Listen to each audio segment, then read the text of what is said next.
Bem-vindos então ao primeiro Tirinhas, o nosso programa mais curto, também quinzenal, para alternar com o Vinhetas.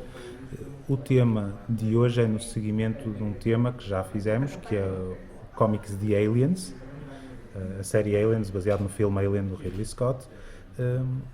Como no programa falamos bastante, mas achamos que ainda tínhamos mais algumas coisas a sugerir e a apresentar, resolvemos fazer o tema de junho, para o mês de junho, ou seja, este Tirinhas e o próximo vão ser acerca de comics de Aliens. Sérgio, bem-vindo. Ok, bem-vindo também Muito obrigado. a todos. Eu também tenho que dizer isso. Claro. Claro que sim. A ideia mesmo foi mesmo essa. Enquanto o programa vai muito basear, quando como ouviram, ele baseia-se muito na parte cinematográfica, nós tínhamos pouco trabalho sobre os cómics, que é no fundo o objetivo dos nossos programas. Vamos agora fazer um bocadinho um overview daquilo que foi publicado ao longo dos anos e que, como o Miguel é especialista nesta área, ele vai recomendar algumas das coisas que são as melhores, porque nem tudo é bom, obviamente. Claro que sim. Bom, começa-se do início mesmo. A primeira trilogia que saiu de Aliens, nós falamos disto no programa. Certo. Temos de ter em conta que estes livros foram escritos e desenhados numa altura em que não havia o Alien 3. Correto. Ou seja, isto nem sequer é Dark Horse que começa, certo? A primeira, nesta trilogia, já é tudo a Dark Horse, ainda tem aquela minissérie original? Não. A minissérie original, na altura, não tinha nada a ver com editora nenhuma conhecida. Exatamente. Eu não sei se saiu, se calhar até foi pela Titan ou assim qualquer coisa, não tenho ideia. Ou foi uma publicação da Heavy Metal e depois a Titan publicou Aproveitou-se no Reino Unido, assim uma coisa. Essa era adaptar o primeiro filme. Agora, isto é uma sequela direta do filme Aliens do James Cameron, em que a Ripley desapareceu. Estamos a falar de uns anos, tipo uma década depois do Aliens ou mais. A Newt está traumatizada e passa a vida fechada basicamente em manicômios. O termo é mesmo esse, não há outro termo para isto, porque ela está completamente traumatizada. Se eu me recordo bem, é tanto o traumatismo e também uma certa não aceitação do que teria acontecido. Sim, também. Ela aceita, ela sabe, só que está sempre a sonhar com o mesmo. Ela está sempre a sonhar com os aliens e com aquilo que aconteceu. Por outro lado, temos o Hicks, que não morreu aqui, não é como no Alien 3, ele aqui não Sim, morreu. porque o final do filme dava essa possibilidade. E quando veio o Aliens 3 é que resolveram cortar com esse caminho. Então, o Hicks ainda é vivo, também está traumatizado de certa forma, tornou-se um alcoólico, ele é um burnout, ninguém o aceita em lado nenhum, é extremamente conflituoso porque está sempre a lembrar-se do seu esquadrão, que eram amigos dele, no fundo, não é? Eram companheiros do exército e, aliás, dos Marines, peço desculpa. Isso é muito porque importante. porque eles pegam-se e eu não quero ser perseguido por Marines, especialmente por Space Marines com Pulse Rifles e não sei o quê. Entretanto, eles pensavam que os aliens estavam extintos, ou pelo menos desaparecidos, que não havia mais. Claro que eles, não o Hicks e a Newt, porque eles viveram os acontecimentos e sabiam perfeitamente que mais tarde ou mais cedo ia acontecer alguma coisa. Agora, em termos das companhias, do governo, etc. Era um problema que estava terminado, porque, se eu bem me recordo, nesta fase eles até voltam ao LV, ao planeta. Não. Mas não é nesta trilogia. É nesta trilogia, mas eles não voltam a esse planeta. Não. O que acontece é que a dada altura numa nave de salvage, ou seja, de recuperação, de velhas naves abandonadas no espaço, surge um alien e há uma gravação que fica e então eles sabem que existem mais aliens por aí. E por acaso eu lembro-me de ler, quando li essa história, há uma frase que eu gosto muito, que é quando eles explicam que aquela criatura de tal forma adaptável consegue sobreviver no espaço. Sim.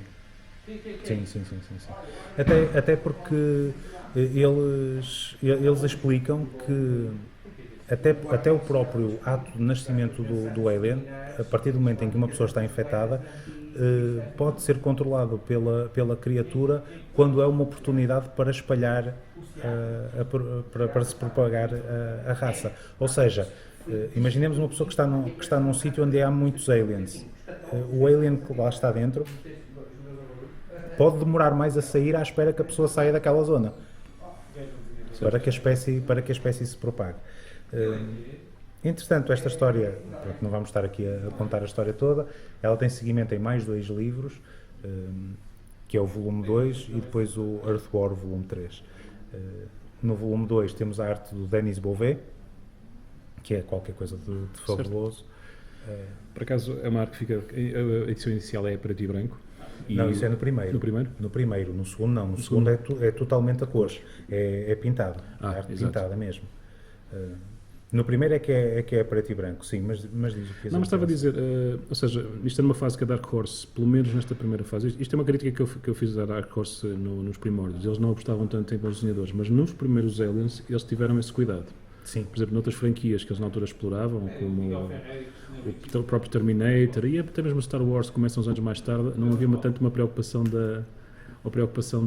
dos desenhadores, mas aqui tens o Denis Bouvet, tens o Kelly Jones e tens mais um que eu agora não me recordo do nome. Sam Keith. Ou seja, estamos a falar de desenhadores que na altura, se repararem nos nomes que temos aqui, o Denis Bouvet não tenho certeza, mas tanto o Kelly Jones como o Sam Keith, por exemplo, são autores que na altura estavam trabalhando na Vertigo, com o Neil Gaiman e o Sandman. Logo no primeiro temos o Mark A. Nelson, que a arte dele, a preto e branco, é qualquer Exatamente. coisa fabulosa. Que depois a Dark Horse decidiu colorir e alterar os nomes dos personagens porque acharam que a continuidade dos cómics tinha que ter tudo a ver com a continuidade dos filmes, a partir do momento em que saiu o Alien 3, uma decisão com que nós não concordamos, não é? Certo. E mesmo a parte do colorir a arte não ficou lá muito bem. Acho que a versão a preto e branco ainda é melhor. Em relação ao terceiro volume, então eles optaram pelo Sam Keith. O Sam Keith ainda muito convencional. Convencional não tanto, sim. Mas não estamos a falar do Sam Keith do Max, que já é uma extrapolação. Estamos ali a falar daquele intermédio, se virem, é caricatural, mas ainda é rigoroso no traço que faz e fica muito bem. Sim, agora, o problema aqui foi que o pessoal estava tão habituado ao Denis Bouvet e à sua arte pintada que acharam que aquela arte não era tão boa. A arte é boa, só não se compara à do outro porque era arte pintada que era mais, como direi, fotorrealista. Pronto, mas se calhar se já gostavam de fotorrealista, se não depois se fizessem a seguir um do Alex Ross, já não achariam do Denis Bouvet tão bom. Isto é uma questão de gostos. Eu acho que sim, claro que sim. O problema aqui foi a sequência que eles escolheram. Porque a arte do Sam Keith é boa, sim senhor. Agora, em comparação ao resto que estava para trás, não é a qualidade da arte em si, é o tipo de desenho adaptado. Exato, mas sabes que eu acho que a arte do Sam Keith funciona muito bem no próprio Aliens. Eu acho que sim. Porque ele tem aquele aspecto mais orgânico. A arte do Denis Bouvet, por exemplo, não acho assim. Pronto, é pintada, mas não é exatamente o meu estilo. Eu gosto do Sam Keith porque tu olhas para aquilo, vês aquela imagética do Aliens muito orgânica como ele sabe fazer. Eu acho que com aquele jogo de sombras, eu acho que fica muito bem. Exatamente. Então, houve uma história sequela a esta trilogia que se chamava The Alien, mas que não era baseado no xenomorfo, na criatura do Giger, e sim no outro, que era o Space Jockey, que também aparecia ao longo da trilogia. Eles dão um fim a essa parte da história. Obviamente que nada disto é canon, por causa do que depois vai acontecer nos filmes seguintes, claro. Apesar que o canon no Aliens vs. no Predador, no Aliens, é muito relativo. A questão do canon, não canon, sim. Não entra nas loucuras que outras franquias entram. Sim, não entram muito nisso. Só para referência, isto está compilado nos ómnibus da Dark Horse. Isto são peças já um bocado difíceis de serem encontradas. Mesmo os ómnibus, nós estamos a falar só dos cómics, ou só dos trades normais. Os ómnibus são difíceis de encontrar. Mas é assim, mas a Dark Horse normalmente mantém este material em republicação com alguma frequência, por isso... Sim, eu tenho uma ideia que através do site da Dark Horse até é capaz de se arranjar alguma coisa. Agora, por exemplo, a Amazon e que eu já andei a ver e é mais difícil. Bom, esta trilogia foi seguida de um dos primeiros livros de Aliens que eu comprei em inglês, que é o Aliens Genocide. Uma história muito engraçada que, não sei se tu já apanhaste alguma coisa, que era uma história em que apareciam aliens pretos e aliens vermelhos. Eles depois explicam isso. Certo, eu sei dessa história, não a li. Não a li e já reparei daquilo que eu vou passando neste universo que já houve aí umas variações engraçadas das questões dos aliens, normalmente tem a ver com o hospedeiro ou algo semelhante. Neste caso específico, não. Isso é que depois origina uma guerra, não é? Chega-se à conclusão que há uma guerra entre aliens vermelhos e aliens... Isto porquê? Porque no final isto vai ser spoiler agora, avisamos. Sim, o facto de falar de uma guerra já é spoiler. No final da trilogia anterior, aliás, numa parte da trilogia anterior, baseia-se em ir buscar a Rainha-Mãe, um suposto ser supremo dos aliens que controlava a raça toda, não só um ninho, mas a raça toda. Ora, esse alien, essa Rainha-Mãe, foi retirada do planeta original dos aliens e cria um vazio.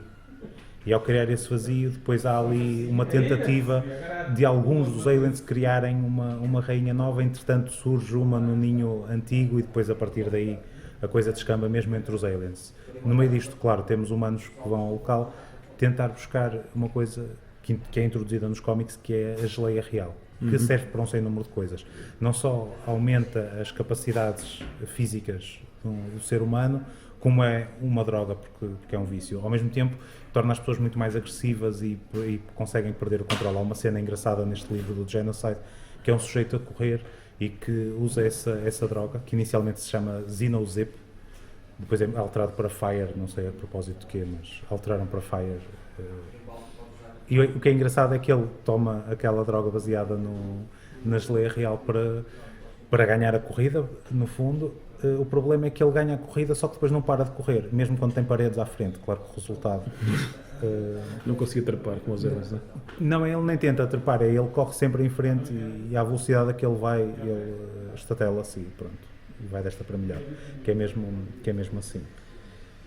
Este foi seguido de várias outras histórias. Uma delas, e tu já falaste no desenhador disto, foi o Kelly Jones, numa história que já se chamou Hive, que entretanto mudaram para Harvest. Eu não sei porque a dada altura, quando a Dark Horse fez esta alteração, não sei, eles fizeram aquela alteração inicial dos nomes dos personagens e depois foram às histórias e alteraram também os nomes de algumas coisas, tipo, por exemplo, desta droga, e o nome das histórias, mas depois tudo o resto está igual, não faz assim grande sentido.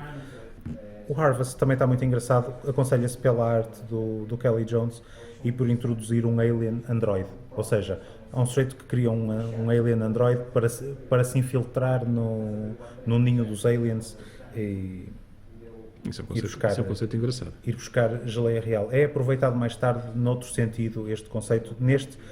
Este cientista, a maluquice dele era com a geleia real. Ele, aliás, era viciado em geleia real dos aliens. É um tema recorrente no universo do Aliens, é que os humanos são sempre muito piores e muito mais... Enquanto os aliens são apenas criaturas que tentam sobreviver e propagar, ou seja, na lógica das colmeias e assim, os seres humanos é que muitas vezes são destrambulhados, chamamos-lhe assim, ou que têm hidden agendas. Sim, os aliens é uma coisa muito mais funcional e normalmente quando o alien faz aquilo que faz melhor, que é propagar-se e matar toda a gente, normalmente a culpa é sempre de um humano que fez alguma coisa estúpida para... Também é um bocado parvo. Sim, normalmente é isso que acontece. Eu não concordo muito com a questão de que o ser humano é sempre pior que todas as criaturas que o rodeiam. Não, às vezes sim, outras vezes nem por isso. Acho que não, isso também não estou de acordo com essa visão. Aqui acontece com frequência. Temos uma série, só para terminar, este primeiro tirinhas, que é o Aliens Colonial Marines. Em termos de arte, nada de especial, nada assim... Quem são os desenhadores? Eles passaram por 3. Esta série foi conturbada porque era suposto ser 12 números e até acabou por ser só 10. Isto tem 3 escritores e 3 desenhadores. Tem Chris Warner, Kelly Puckett e Dan Jolley como autores, e depois tens pencils de Tony Atkins, Alan Nunes e John Nadeau. Nenhum deles é conhecido. A série é engraçada, é só contar várias histórias e aventuras, entre aspas, isto não é bem aventuras, de Colonial Marines. Introduz um personagem de que já falamos no Vinhetas, que é o Herc Mondo, que é um personagem humorístico no fundo. Basicamente, imagina um herói dos anos 80, com os clichês dos anos 80, mas no universo da Aliens. Certo. Pronto, acaba por ser, Ou seja, por ser isto. é o Hicks. Não é bem, é mais assim uma versão de um Rambo ou de um John Matrix do Comando, com um ar humorístico e muito mais suicida, embora ele não está a tentar matar-se, ele por isso simplesmente segue em frente e não tem medo, é destemido. Pronto, para este primeiro Tirinhas é tudo. Voltamos daqui a 15 dias com a continuação e término deste tema. Muito obrigado. Obrigado a todos por estarem aí. Continuem a ler aos quadradinhos e lembrem-se, Eu agora leio temos vinhetas e tirinhas. E tirinhas.